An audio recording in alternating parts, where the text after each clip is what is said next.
Расширь свою стихию, призывает фестиваль «Летучая рыба». Он стартовал в Ярославле. На несколько дней помещения Крестовоздвиженского храма превратились в настоящие творческие мастерские. Вторая половина дня – это какие-то более массовые мероприятия. Это концерты группы «Ихтис», там Стаса Майнугина, стихийный вечер, это вечер поэзии.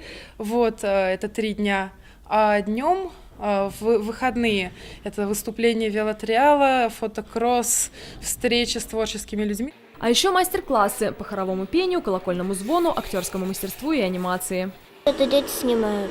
Ну, как-то это иногда бывает даже трогательно, как будто бы.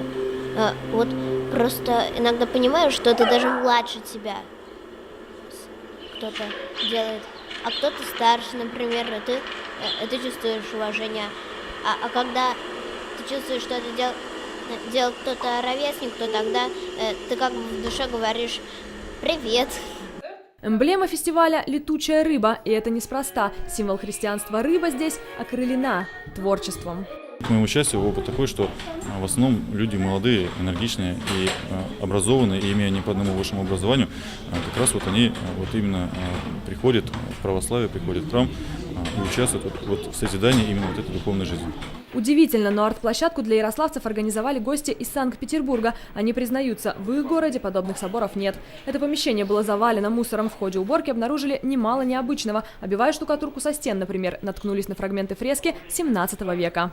Мы остановились и пригласили художника-монументалиста из Петербурга, и девушка предложила вот такое решение, что храмы прорастают сквозь старые, ветхие, новые храмы. Стол был заштукатурен, а вот краска белая, да, это вот действительно они только поддерживают, как говорят художники, что стены, что арки, это все единый художественный концепт.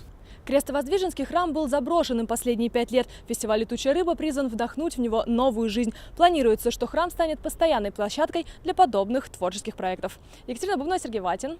День в событиях.